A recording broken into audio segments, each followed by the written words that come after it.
하나님께서 사람의 마음과 하나님의 마음에 대해서 말씀을 전하라고 말씀하셔요. 이번에 이 대지진 사태를 보면서 인간이 마음을 보는 눈을, 말씀을 제가 듣고 생각하면서 인간의 마음을 좀 보는 눈을 다시 한번 이렇게 갖게 되었습니다. 여러분, 이런 종말이 가까이 왔나 싶을 정도로 큰 무서운 재앙이 다가올 때 어떤 사람들은 두려워 떱니다. 종말이 왔나? 성경에 그 요한계시록 예언들이 지금 이루어지고 있지 않나? 여러 가지, 예를 바다의 오염, 공기의 오염, 이런 것들도 이미 성경에는 다 예언되어 있고, 이런 것들을 볼 때 종말이 왔나? 그런 생각을 하기 쉽습니다. 근데 제가 이번 주간에 그 뉴스 뜬 글을 하나 보니까 지구의 종말이 와도, 내일 당장 지구의 종말이 와도 오늘 나는 사과나무를 한 그루 심겠다. 누가 말했어요? 스피노자라는 그런 철학자가 한 말입니다. 그런데 그 기사 내용은 뭐냐? 이것은 사실 스피노자라는 사람이 말한 게 아니고, 스피노자는 1600년대 인물이고 마르틴 루터가 그 말을 했지 않을까 하고 하는 글을 썼어요. 왜냐? 마르틴 루터는 1500년대 인물입니다. 그죠? 근데 그 마르틴 루터의 비석에는요, 지금도 그 말이 그대로 기록되어 있답니다. 비석에. 왜 그 기록됐느냐? 유럽 사람들은, 독일 사람은 물론이니와 유럽 사람들은 그 말이 마르틴 루터가 한 말이라고 누구도 의심하지 않는데요. 그 사람들은 이건 루터가 한 말이다. 그러면 누가 100개 쓴 겁니까? 스피노자가 100개 쓴 것이죠. 스피노자는 우리 기독교 신앙과는 조금 유대인인데 기독교 신앙과는 조금 다른 사상을 가지고, 범신론적 그런 사상을 가지고 있는데, 어쨌든 루터가 그 말을 했다는 거예요. 그러면 루터는 보세요. 한 인간이면서, 그는 신학자이면서, 또 성직자이면서, 또 종교 계획가입니다. 그래서 그 일생이 부패한, 교리적으로 윤리적으로 부패한 캐톨릭과 싸워왔는데, 근데 그 삶을, 그 개혁적인 삶, 투쟁적인 삶을 이끌어왔던 어떤 그런 정신이 정신. 그 말을 정말 루터가 했다면 그 말 한마디 가운데 루터의 정신과 모든 것이 들어있다고 볼 수 있어요. 얼마나 긍정적입니까? 재앙이 왔습니다. 종말이 왔어요. 그래도 나는 사과 나무 한 그루 심겠다, 그런 얘기예요. 근데 이 말이 사실은요, 우리가 엄밀히 경제학적으로, 이렇게 수학적으로 계산하고 경제학적으로 계산해 보면은 엉터리가 없는 얘기예요. 그래요. 내일 당장 종말이 왔는데 뭘 하고 사과 나무를 심습니까? 저는 어렸을 때 그랬잖아요. 얼른 슈퍼 가지고 얼른 그 과자를 다 먹어버리겠다고.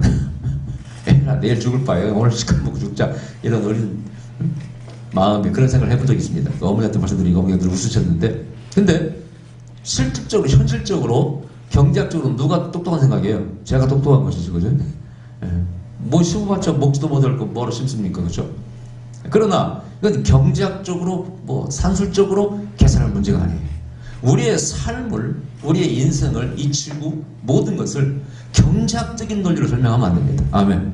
경제학적인. 그런데 이번에 딱 이 일본의 원전 사태가 뉴스 보도되는 거 보니까 처음에 미국에서 도와주겠다고 했을 때 그걸 받아들였다면 여기까지 악화되지 않았을 거라는 거예요. 근데 그 일본 정부와 도쿄전력이라는 그 회사가 이렇게 악화시킨 주 원인이 뭐냐? 그 원자로가 뭐 한계가 몇 조, 1조이 넘는 그런 비싼 거기 때문에 그걸 파괴하지 않고 보존하고 다시 살리려다 보니까 악화됐다는 거예요.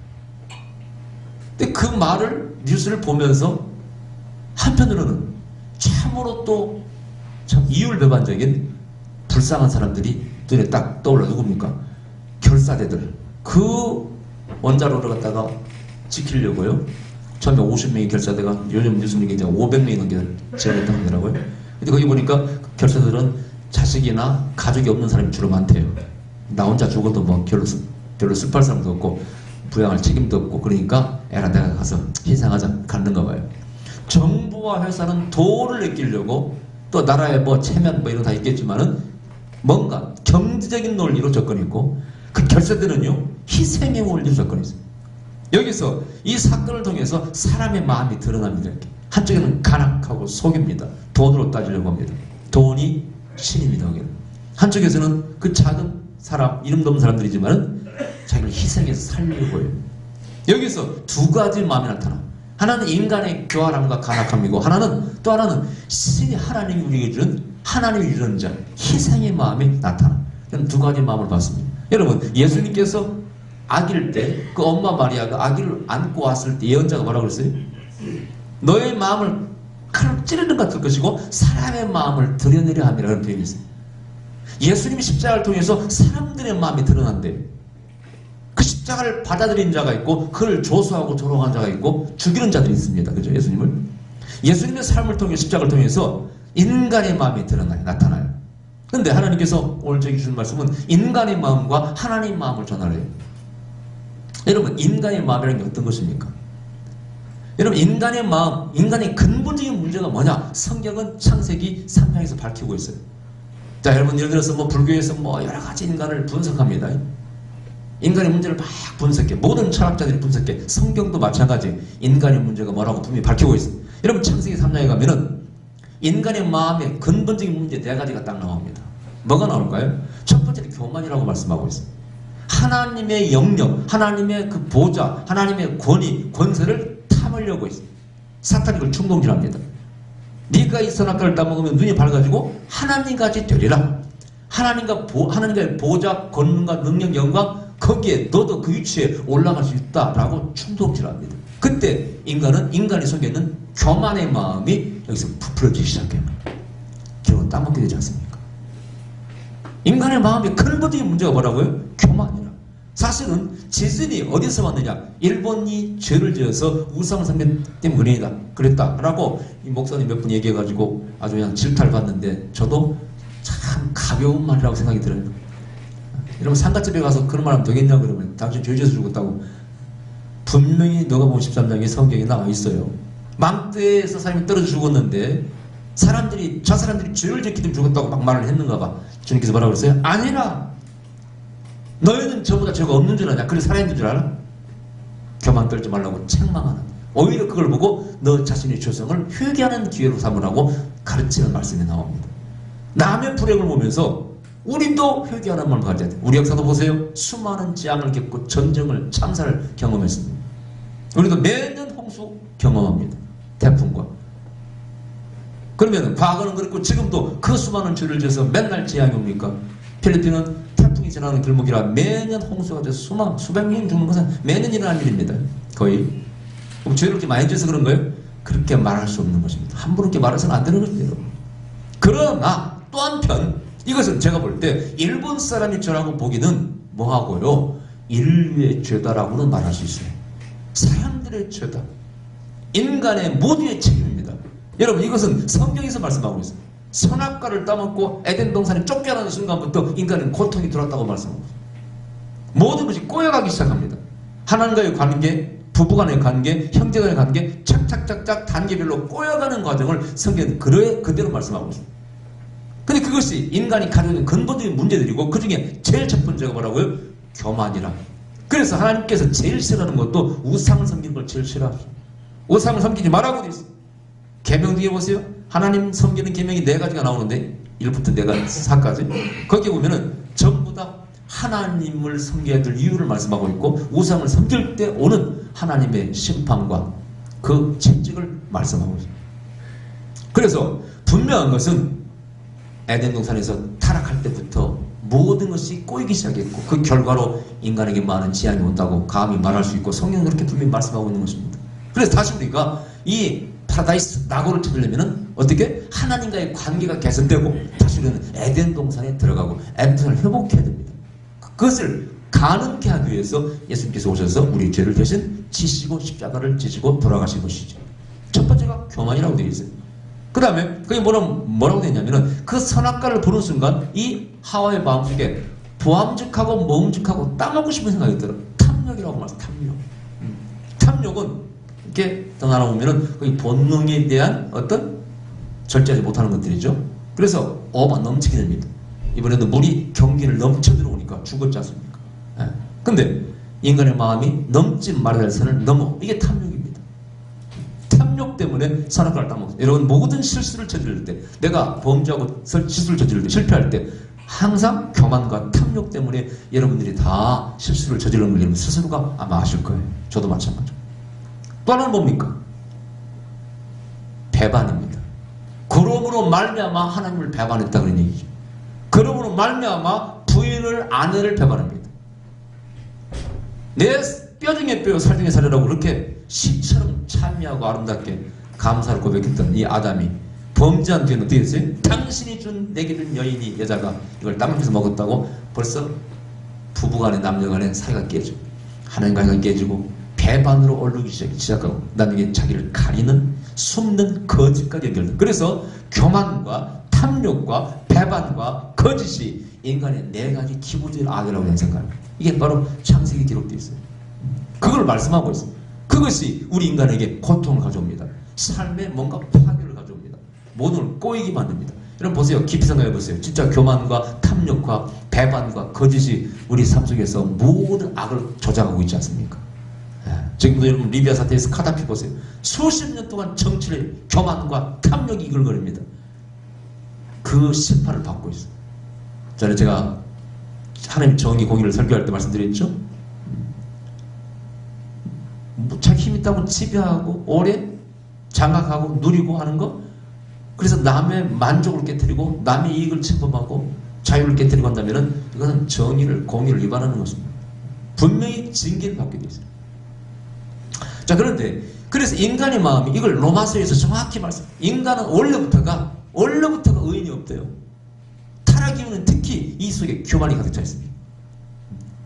그래서 거기서 모든 것들이 범죄가 나오게 되고 하나님 그걸 알고 있어요. 너희 속에 나를 두고 싶은 하나님을 모시고 싶은 생각이 아예 없다는 거예요.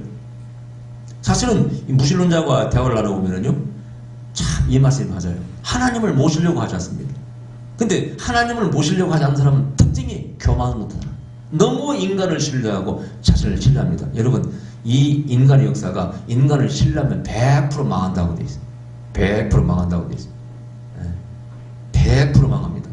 일본 사람들도 참 착한데요. 제가 부흥회를 많이 갔다 왔지 않습니까? 착한데요. 개인적으로 하나는 그렇게 착하고 성실하고 자기 책임을 다 맡아서 하고 남에게 피를 주지 않으려고 정말 입이 붙어서 스미마센 죄송합니다 실례합니다 스미마센. 나는 그 뜻도 몰라. 일본 사람도 뜻을 모르더라고. 그 말이 그냥 나오는 말이에요. 스미마센. 우리말로 번역하기가 죄송합니다 실례합니다 미안합니다 이 세 가지가 합한 단어가 스미마센. 그렇게 남에게 피를 안 주려고 예의를 갖추는 말인데 어떤 면에 가면은 그렇게 또 거짓말 잘하고 또 외국을 잘합니다. 그렇지 않습니까? 이번에도 속인 것 같고 뭔가 정부가 하는 것이 참 마음에 안 들어요. 우리 같으면 그 사건 났으면 아무리 최악의 상황이라도 배 싣고 하든지 헬기 싣고 하든지 대부분의 구호물자 막 다 들어갔을 거예요. 안 그래서 막 대문하고 난리 났을 겁니다. 무능하다고. 그죠? 벌써 며칠째입니까? 아직도 먹을 거 먹겠다고 막 뉴스에 나오는 거 보니까 야, 일본이라는 이렇게 무능했나. 참 백성들 착하다는 생각이 들어요. 그런 생각이 했죠, 여러분요? 참 착한 민족이 어떻게 저 무능한 정부를 믿고 저렇게 따라갈까? 이해가 안 가는. 지진 나고 하루 이틀 때는 이해가 돼요. 목포가 없다는 거. 그러나 벌써 며칠 지났으면 백길은 다 열려있고 헬기로는 공중이 열려있기 때문에 무슨 군대 헬기를 사용하든지 뭐든지 다 그걸 보급을 해서 백성이 살게 만들어줘야지. 그래 안 그래요? 그걸 바보같이 못할. 내가 깜짝 놀란 것은 지금 소방호수를 이렇게 하잖아요. 소방호수로 원자를 시킨다고. 아니 소방호수 그걸 갖다가 시키는 게 그 아이디어가 그렇게 시간이 많이 걸렸어? 나 근데 깜짝 놀랐어요. 아니 그 헬기로 하다가 실패하고 이제 소방호수를 하잖아요. 아니 그럼 그 상황에서 물이 필요했을 때 불차 소방차로 갖다 붙는 아이디어가 그렇게 며칠 걸릴 정도로 어려운 아이디어입니까? 깜짝 놀랐어요. 이야 멍청한 사람들은 정말 나라도 대본에 그거 했을 텐데. 제가 여러분 옛날에 간증한 적 있잖아요. 우리 신학교에서 소풍 1박 2일 여행 갔다가 버스가 빠져가지고 무덤에 걸쳤는데 그 무덤을 건들 수가 없을 때 어떻게 빠져나올 길이 없고 헬기로 들어 올리지 않으면 버스가 나올 수가 없는데 방법이 없을 때 경운기로 끊어보고 다 해도 안 되는데 내가 조용히 마을에 가서 그냥 삽 내자를 갖다가 아무도 내가 하는 거 방해하지 말라고 하고 그대로 묘를 까버렸다고 묘를 까고 떼장을 떼고 차 빼고 다시 싸놓고 나왔다고. 지금 혹시 그 주인 와가 날 잡았으면 어쨌고 걱정이 지금 은근히 들 때가 있더라고. 근데 제가 그때 상황이 보니까 꼭 내가 볼 땐 이 방법밖에 없어요. 까야 돼, 무덤을. 이것은 뭐 법이고 다 필요 없어요. 왜야 뭐 다시 풀이 나면 되는 거 아니겠어요? 싸우면 되는 것이고. 근데 보니까 서방호수 보니까 아니 내가 거기 옆에 있으면 진작 아이돌을 냈겠다 생각이 들다 웃음의 소리입니다. 그 많은 사람들이 그걸 하나 생각을 못했단 말이에요. 이제까지 그 바보짓을 하고 인자서 그걸 한단 말이에요. 효과 봤다고 나오대 보니까. 근데 내가 보니 말씀드리고 싶은 너무나 백성들 착한데 왜 집착을 이렇게 멍청해 그걸 참고 참 견디는 사람들도 좀 되더라고. 근데 뭔가 그 위에 수뇌부들의 리더들 특히 우익들의 이 속에는요 일본 사람들은요 참 죄송한 얘기입니다. 나 일본을 사랑하지만은 그 몇 1% 될까요? 그 사람들의 그 거짓과 왜곡 그 유전자 나 그거 증오합니다. 내 저번에 부흥에 와서 분명히 일본이라는 얘기했어요. 여러분 일본 사람들 명심하세요. 특히 크리스찬 목사님들 일본 사람들 오셨는데 지도자들인데 명심하십시오. 일본은 앞으로 죄송합니다만 어려워질 것입니다. 왜냐? 근본적인 자세가 문제가 있습니다.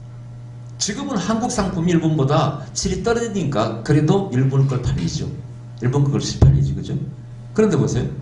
당신들이 이런 마인드 정서, 지금도 속이고 거짓말하고 참 그렇게 보상도 하지 않고 이러면서 만일 상품이 가치가 질이 똑같아졌을 때 만일 아시아인들 혹은 당신들의 그 꼬여져 있는 속이려고 하는 아니면 수용하려 자기 실수를 갖다가 인정하지 않으려는 그런 자세와 마음을 아는 어떤 사람이 아시아 사람이 누구가 똑같은 상품과 질을 한국과 일본 상품 가지고 있을 때 한국 걸 사겠습니까? 일본 걸 사겠습니까? 내가 딱 질문을 했어요. 그 사람들은 뭐 말하고 막 듣고 있는데 일본 목사님들 얘기했어요. 당장 생각해봐라. 지금은 일본이 기술이 앞장서 있기 때문에 일본은 산다. 그러나 이런 정신들은 절대 당신들은 세계 리더가 될 수 없다고 내가 딱 얘기했어요. 붕이 가가지고 나중에 그 김전선 선생님이 그러시더라고요. 그 정도는 괜찮은데 목사님 더 나가면 곤란하지. 그 정도는 괜찮은데 예, 너무 자존심 건드리면은 안 온대. 진짜 안 오더라고. 다음부터는 그 말도 좀 도가 넘은 것 같아요. 그 말도 툭 실천해. 자기들 안 들으려고 그래. 나는 설교 끝나면은 그 목사님 들어와가지고 김 선생님, 예? 김 목사님, 김 목씨, 일본말로 목씨라 그래. 센세이라고 그러거든. 그 말이 맞습니다. 한 사람도 없어 그런 사람. 일단은 싫어합니다. 지도자들의 마음이 그런 마음이에요. 근데 백성들은 만나보면 막 너무 착하고 좋거든요. 특히 그 김전성 교사님은 한국식으로 교육을 시켜가지고 아주 대답도 잘하고 일본 사람 달라. 그 사람들, 그 교인들은. 예. 한국 사람 상당히 비슷해졌어요. 막 찬양할 때 춤도 추고요. 근데 왜곡된 어떤 인간의 사악한 유전자가 조금 1%, 2%는 가득 차 있습니다. 그러니까 독도 노르다이라고 계속 유기잖아요. 네. 자, 인간의 마음이 부패된 심령. 이것을 로마 3장에서 의인이 없어도 하나도 없다. 의인이 없는데 하나도 없다. 네. 모든 마음이 여기에 부패된 마음으로 가득 차 있다. 이것을 전적인 인간의 완전히 타락이라고 말합니다. 그 바탕 위에서 하나님 우리를 구원하시는 거예요. 자, 그럼 이것이 인간의 마음이고, 자, 그 다음에 하나님의 마음은 뭘까요? 자, 제가 이 말씀을 준비하면서 역시 지난 시간처럼 은혜를 많이 받았어요. 오늘 본문이 이제 유명한 빌립보서 2장 5절의 말씀. 예. 하나님과 동등됨을 취할 것으로 여기지 아니하시고 인간의 몸을 입으셔서 종의 형체를 가지고 이 땅에 오셨다는 바로 하나님의 자기 비하, 그리스도의 자기 비하라고 불리는 유명한 말씀입니다.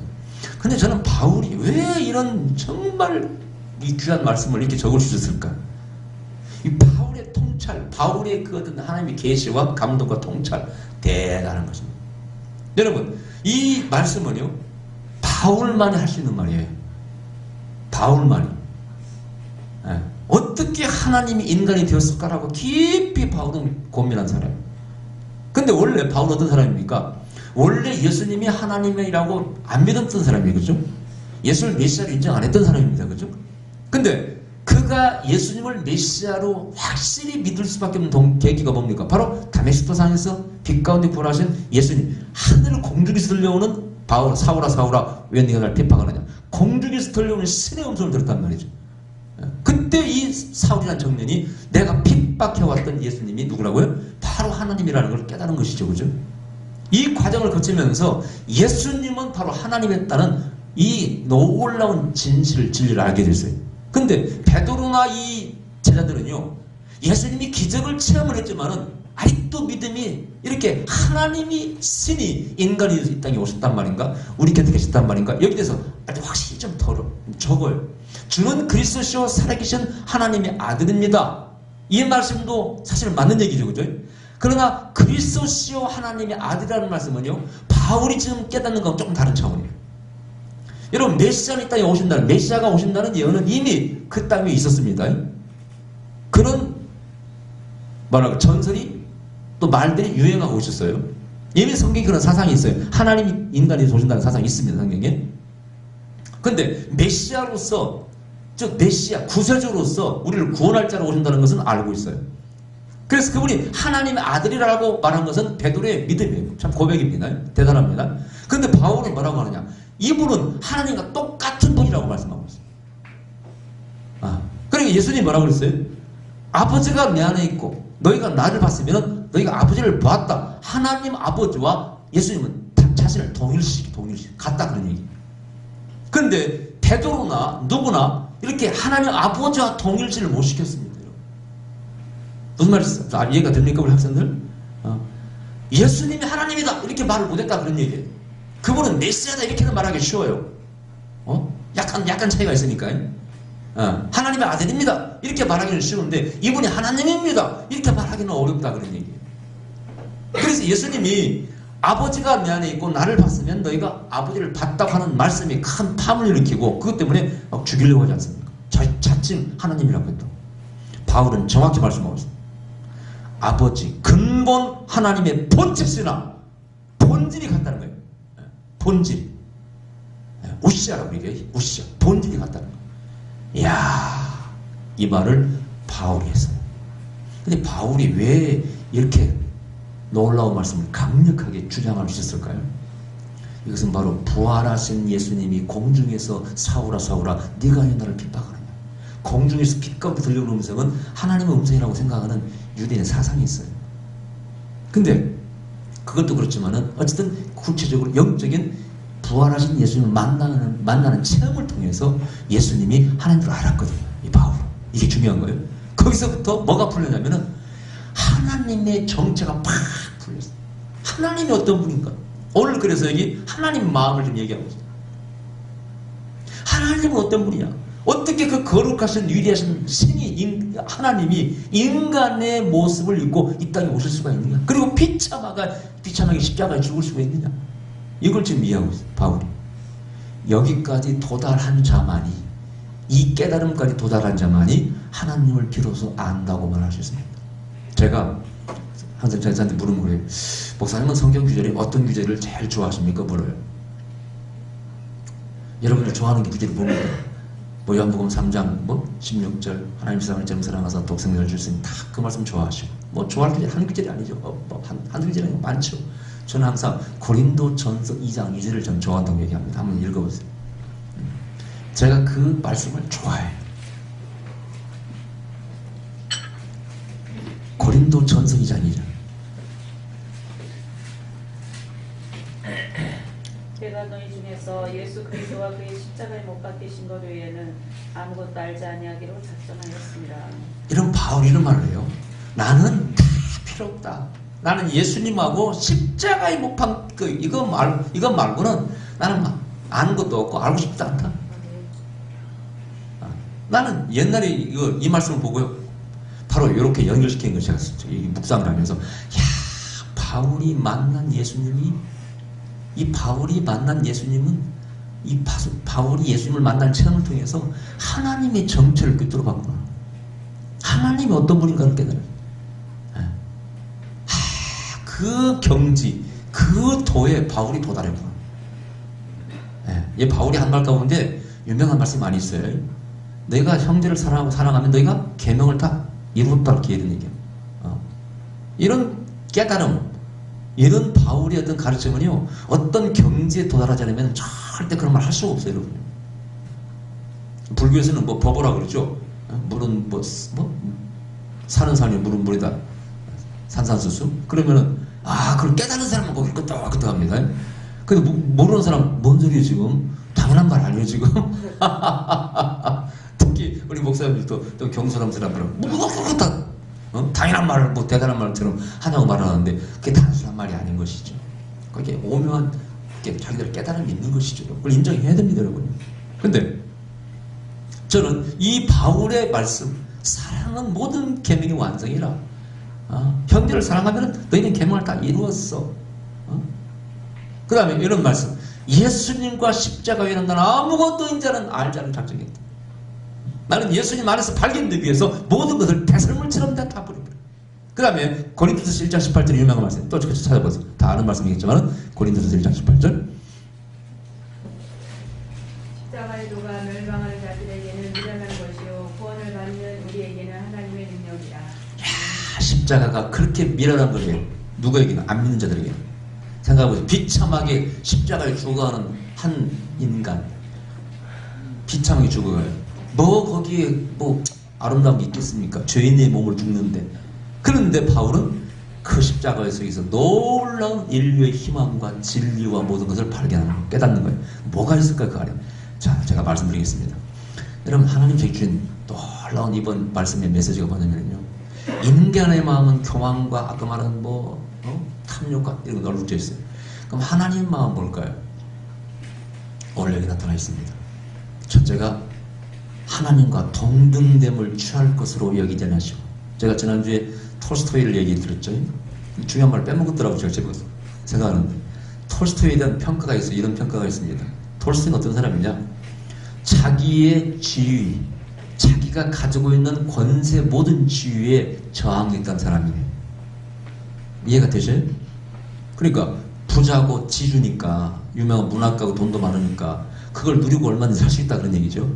근데 그리스도인으로서 이 톨스토이는 자기가 누릴 수 있는 모든 지위와 권세 모든 것에 저항해서 스스로가 자기 자신의 스스로 저항했어.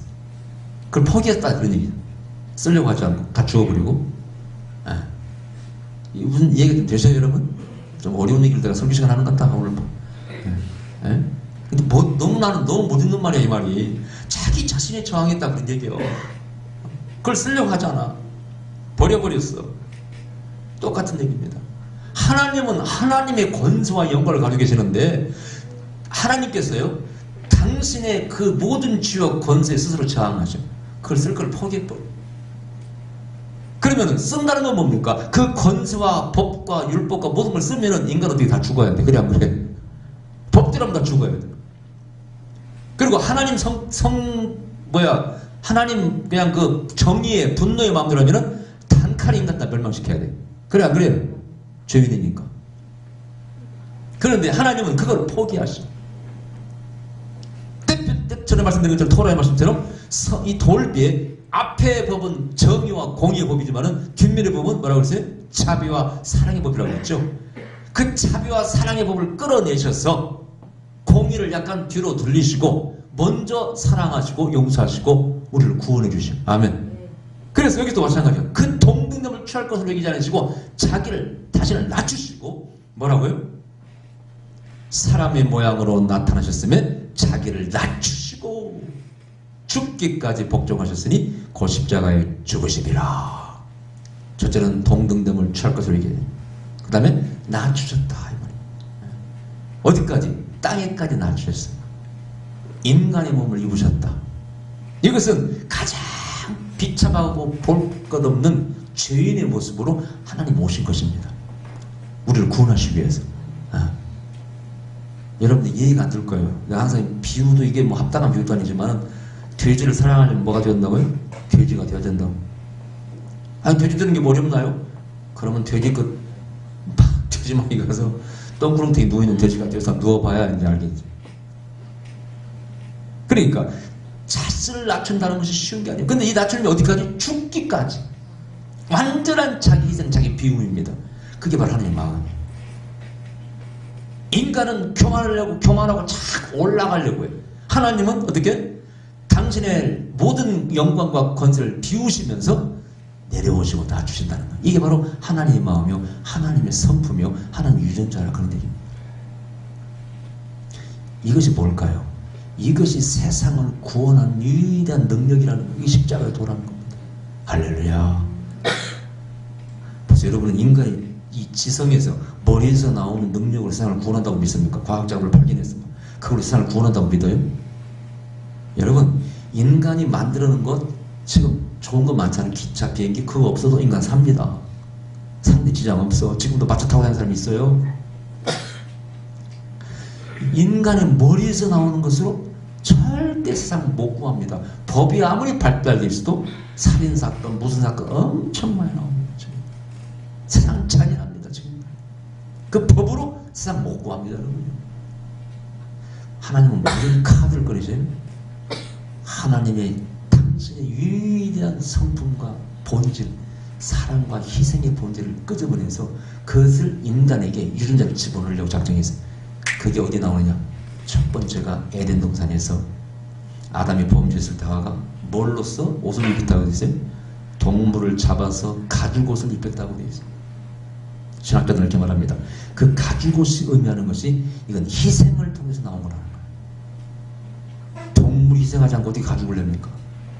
인간을 덮어주기 위해서 뭘? 동물 희생하는 거예요. 나중에 이것이 레위기서에 뭘로 바뀝니까? 5가지 제사의식이 나와요. 번제, 소제, 속죄제, 석권제, 화목제.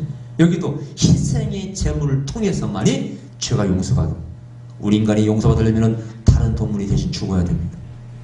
그럼 여기에 뭐가 들어있는 거예요? 이미 하나님의 유전자, 하나님의 본질, 희생과 사랑이 제사의식 속에 들어가 있어요. 이것이 꽃처럼 만개돼 꽃이 피 어디서? 예수님이 십자가에서 꽃이 핍니다. 이것을 본이가 또 있었으니 누굽니까? 세례 요한이었습니다. 요한 1장에서 요한이 뭐라고 그랬어요? 보라! 세상 죄를 지워하는 어린 양이로다. 요한이 그 말했을 때 이게 그 얘기입니다. 구약의 수천 년 동안 자기를 지켜왔던 제사의식이 인간의 죄를 씻기 위함인데 이것을 단 한 번으로 이제 하나님이 우리 죄를 씻어주기를 원하시는데 그것은 바로 독생자, 당신의 아들을 보내서 희생양이 되게 하셔서 우리를 구원하시려고 보냈구나. 그걸 깨닫고 뭐라고요? 보라! Behold! 세상 죄를 지어가는 어린 양을 보라. 그렇게 말합니다. 누가 알았다고요? 세례 요한. 이것을 깨달은 자가 또 있으니 누구라고요? 요한 사도도 마찬가지예요. 요한이 하나님은 사랑이시라, 요한서신에서 하나님은 사랑이시라, 사랑이시라, 사랑이시라 감동하는 게 뭐예요? 요한복음의 기록자가 요한 아닙니까? 세례 요한도 알았지만은 그걸 기록한 요한이 알고 그걸 그대로 기록한 것이죠. 보라! 세상 죄를 지어가는 어린 양을 보라. 근데 그것을 또 누가 깨달아요? 이 바울도 알았다는 거예요. 바울도. 하나님이 우리를 위해서 대신 인간이 되어 오셔가지고 죄를 지고 돌아가시는구나. 여기서 위대한 신의 유전자, 하나님 유전자, 희생과 사랑이 나타나는 이것을 인간의 영혼 속에 집어넣기 위해서 하나님께서 그 유전자가 들어간 사람들이 이제 이 땅의 역사를 바꿔나가기 시작합니다. 여러분, 뭐 예를 들기를 바울도 그 유전자를 받은 사람이에요. 바울이 어떤 사람이에요? 가말리엘의 문화생입니다. 당시에 어떤 사람은 사내들인 공회 의원, 지금 국회의원이었지 않을까 주장도 하는 사람이 있어요. 태어날 때부터 로마의 시민권을 가지고 있습니다. 부자입니다. 최고의 대학에서 공부하는 부잣집 아들입니다. 그가 그 모든 부교만을 버리고 예수님이 제자가 되었지 않습니까? 왜 그랬을까요? 이 하나님의 유전자가 들어갔어. 사랑과 희생 유전자가 들어간 거죠. 나도 이제 예수님처럼 살아야겠구나. 여러분, 컴퓨터도 마찬가지예요. 컴퓨터 안에 어떤 파일이 들어가면 그 파일이 움직이잖아요. 그렇죠? 하드웨어가 마찬가지. 여러분 속에 하나님 유전자가 들어가야 여러분이 새로운 인생을 살게 돼요. 바울도 그래서 삶을 전환시켜 나가게 되죠. 제가 선 프랜시스 지난 시간에 얘기했죠. 그 선 프랜시스도 마찬가지. 그 사람도요, 자기 아버지가 상인 부자입니다. 부자 상인이에요. 그러니까 젊은 날 술 마시고 놀고 뭐 여자들 막 놀고 뭐 이렇게 탕화해서 탕화. 근데 그 사람도 죽을 고비를 넘기고 오늘 말 떨어 죽을 고비를 넘기고 거기서 예수를 만납니다. 예수님 만나는 순간 뭐가 들어가? 하나님의 유전자가 들어가. 할렐루야. 예수님 안에서 하나님의 유전자를 발견해. 야, 하나님 이런 분이구나. 그리고 이제 어떻게? 그분을 닮으려고 노력합니다. 자기 전 재산을 팔아서 가라앉은 적이 다 나눠줄 뿐. 그날부터 거지처럼 삭발 머슴이라고 그러죠. 거지처럼 다니면서 무소유, 아무것도 소유하지 않고 말씀을 읽고 기도하고 복음을 전해요. 얼마나 기도를 열심히 했는가 하면은 그 선프란시스와 제자들이 기도하는데요, 숲에서 막 기도하는데 동네 사람들이 있죠. 멀리서 보니까 숲에 불이 붙은 거예요. 팍 화염이 올라가니까 불났다고 빡 밖에서 물을 뜨고 옵니다. 물 떠가지고 와서 보니까 불이 안 붙었어. 무슨 불일까요? 성령의 불. 기록에 나와 있어요. 나중에 선불에서는 영혼이 막 고상해지고 고매해지고 영적인 사람이 되니까 어떻게? 새하고 대화를. 참새와 왔냐? 짹짹. 배고파? 아나 쌀 모이를 줘. 짹짹 고마워요. 이렇게 뭘 천만에 대화를. 늑대가 사람을 잡아먹으니까 얼른 선불에서 가요. 그 산에. 늑대야 어딨냐 하니까 오 하고 나타나. 그러니까 선불에서 망발하게 닉 이놈아 사람 잡으면 돼? 꾸짖으니까 눈물 늑대가 뚝뚝 흘리면 회개했답니다. 믿거나 말거나 합니다. 이거 나와있어요. 성불이 전개에. 근데 나중에 부모가 그 소식을 들었어요. 뭐 예수 믿고 어떻게 됐다고? 재산을 다 나눠줬다고? 이런 괘씸한 놈아. 예수를 안 믿는 부모님, 너 당장 와. 너 예수 계속 믿으면은 너에게 줄 유산 한 푼도 없어. 부자니까. 선프란시스가요 그걸 단호히 거절합니다. 나는 예수님을 버릴 수 없습니다. 아버지 재산 나 그거 포기하고 아버지 아들 권리 포기하겠습니다. 난 이게요, 제가 정말 선프란시스를 믿고 정말 감동한 것은 나중에 이제 그 십자군 전쟁이 일어납니다. 십자군 전쟁이 일어나가지고 모슬렘들하고 싸우게 되죠. 모슬렘과 싸우게 되는데 그걸 중재하기 위해서 이 선프란시스가 갑니다. 평화의 사도의 한마디. 그래서 제가 평화를 강조하는 이유가 몇 가지 이유가 있는데, 물론 하나님이 평화의 하나님이시지만은 선프란시스한테 배운 것도 많이 있어요. 제가 평화를 위해서 일해야 되겠구나. 저는 항상 약자태를 들려고 하는 이유가 거기 있는. 근데 하나님의 희생과 사랑이 주는 자가 누구한테 들어가서요? 선프란시스에 들어가는 거예요. 바울처럼 마찬가지. 하나님은 이렇게 자신을 비우셨구나.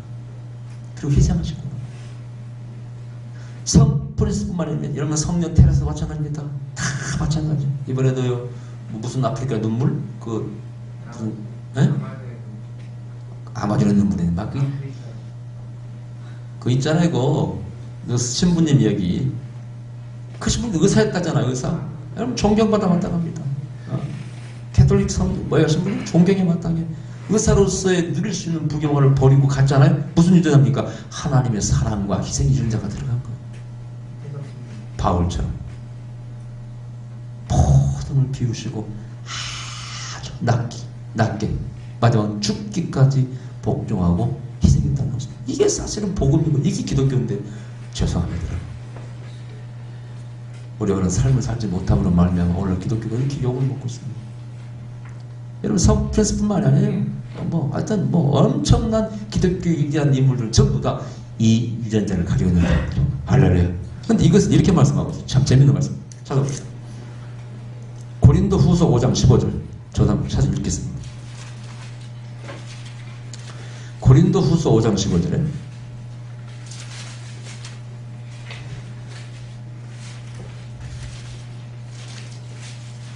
이런 말씀을 주세요. 14절부터 읽겠습니다. 13절부터 우리가 만일 비쳤어도 하나님을 위한 것이요 만일 정신이 온전하여도 너희를 위한 것이니 그리스도의 사랑이 우리를 강권하심도다. 이 유전자가 들어갔다 이거예요. 바울은 지금요. 우리가 생각한데 한 사람이 모든 사람을 대신하여 죽었은즉 모든 사람이 죽은 것이라. 제가 모든 사람을 대신하여 죽으심은 산자들로 하여금 다시는 저희 자신을 위하여 살지 않고 오직 저희를 대신하여 죽었다가 다시 사신 자를 위하여 살게 하려 함이니라. 이게 무슨 얘기입니까? 지금 예수님께서 희생의 도를 우리에게 보여주셨습니다. 그러면은 그 희생의 도를, 그 유전자를 받은 사람은 어떻게? 이제 절대 이기적인 삶을 살지 않고 이타적인 삶을 산다는 얘기예요. 여러분 아시겠어요? 여러분 에덴 동산의 안의 삶은 원래가 이타적인 삶이었어요. 타락 이전의 모습은. 저는 말씀드렸죠. 그 에덴 동산에서 옷을 벗고 살았다는 게 무슨 뜻이라고 했어요? 꿰벗고 살았다는 것은 그 우스갯소리를 하려고 하는 게 아니고 내가 옷을 벗고도 부끄럽지 않다는 것은 나를 안 본다는 뜻이에요. 그래 안 그래요? 나를 보면 여러분 부끄러운 게 있어 없어요? 첫째, 키가 작네. 아이고 요즘 연예인들 보니까 고치고 또 고치고 또 고쳐가지고 나는 엉뚱한 사람이 되어 있더라고. 보니까 인터넷에서 보니까 웃기는 사람 많더만 보니까요. 네. 자신을 바라보니까 자신이 부족함이 드러나 비교가 돼. 이렇게 나를 안 본다는 것은 뭐예요? 자신에 대한 열등감이 없어. 볼 필요가 없다 그런 얘기죠. 그래 안 그래요 여러분이요? 옷을 안 입었다는 것은 감출 필요가 없다 그런 얘기예요. 숨길 필요가 없다 그런 얘기예요. 그리고 꿰벗고 산다 그런 얘기예요. 에덴 동산에서 중요한 사상이 담겨있어. 타락 이후에는 자꾸 나 자신을 보고 부족을 보고 숨겨야 됩니다. 화장해야 됩니다. 더 옷도 입어야 됩니다. 자, 인간이 구원받았다는 것은 다시 에덴 동산 돌아가는 건 회복. 에덴 동산의 회복이라고 제가 말씀드렸죠. 하나님 나라는 돌아가야 돼. 거기는 거짓이 없어야 돼. 그런데 그 돌아가는 과정 가운데 중요한 유전자가 우리 심겨져야 됩니다. 그 나라를 이룩하려면 슬픔이 없고 눈물이 없는 그런 나라를 이룩하려면 이 사랑과 희생의 유전자가 우리 돌아와서 서로를 섬겨야 돼. 아멘. 이타적인 삶을 살아야 그런 나라가 만들어지는 것입니다. 이번에 그 결산애들 내가 존경합니다. 일본 사람이라도 존경해. 윗사람들은 속이고 그렇게 덮으려고하지만은 그들은 구하려고 가족과 민족을 세계를 구하려고 들어가지 않습니까? 뭐 예수님을 믿는 사람도 아니겠지만은 사랑과 희생의 유전자가 들어가야 돼요. 그걸 가지고 이제 여러분 자신을 새롭게 살아야 됩니다.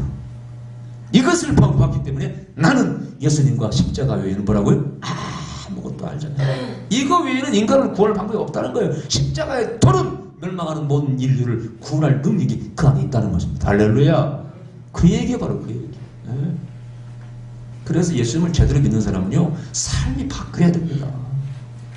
제가 막 데모도 하고 다니고 여러분 막 그럴 때 왜 내가 몸도 안 좋고 할 때 얼마나 그 힘들겠어요. 여러분들 아주 쉬운 일 아니었어요. 제가 막 그 효선이 미선이 사건 때 그 조시를 쓴 것을 인터넷에 가보니까요 촛불 그 집회 때 내가 쓴 시를 자기들이 낭독했대. 보니까 뭐 청소년들이 읽는 뭐 낭독하는 시라고 해서 이렇게 소개가 됐는데 내가 쓴 시더라고. 보니까 근데 거기다 청산 그 제 필명은 막 지워버리고 지들이 쓴 것처럼 그걸 낭독해가지고 막 돌아다니더라고. 그래서 내가 속으로 야 참 좀 써주면 어때? 쓴 사람 이름을 필명을 써주면 어때? 그게 막 유명해. 우리는 죽었으나 죽지 않았습니다. 제목이 얘들아 쳐보서 있는 겁니다. 많이 돌아다니고. 제가 초창기 의정부 사건 때 그때 책임이 없다고 변상 나눠주겠다고 해서 화가 나가지고 내가 대보러 갔잖아요. 토요일마다 부흥회 다니면서. 쉬운 게 아니죠. 근데 그 희생과 사랑의 정신 없이는 뭐 이런 것처럼 제가 뭐 자랑하려고 했습니다만은 못하는 일이에요. 할 수 없어요, 여러분요. 삶을 변화시키지 않고 이 세상을 섬기지 않고는 절대 종교라는 의미 자체가 없는 것이고, 내가 항상 강력히 말씀드리잖아요. 종교의 존재의 의미가 없다. 다 사라져야 됩니다. 세상을 섬기지 않고 항상 낮아지려고 하지 않는 종교는 절대 이 땅에서 없어져야 돼요. 존재 가치가 없는 것입니다. 우리의 하나님의 그런 분입니다. 그게 하나님의 형상입니다. 할렐루야. 그 형상 유전자가 여러분의 삶에 박혀야 돼. 아멘. 싸게 나고 잘해야 됩니다. 그렇게 살아갈 노력하세요. 그게 바로 글씀입니다. 그게 바로 아버지의 마음, 하나님의 마음. 할렐루야. 기도드립시다. 그러면서 우리 아버지 감사드립니다. 우리의 아버지여, 교만한 마음, 탐욕의 마음, 배반과 거짓의 마음을 제거하시고 주의 비옵나니 하나님의 형상을 집어넣으시옵소서. 그 하나님의 유전자를 집어넣어 주시옵소서. 사랑과 희생의 그 마음을 품고 살게 하시고, 그래서 내 원형질이, 내 모든 본질이 바뀌게 하시옵소서. 이제 이타적인 삶을 살게 하여 주시옵소서. 세상의 모든 형제의 아픔을 동참케 하시고 하나님의 놀라운 사랑을 전파하는 보여주는 사람을 살게 하여 주시옵소서. 예수님 이름으로 기도하옵나이다. 아멘.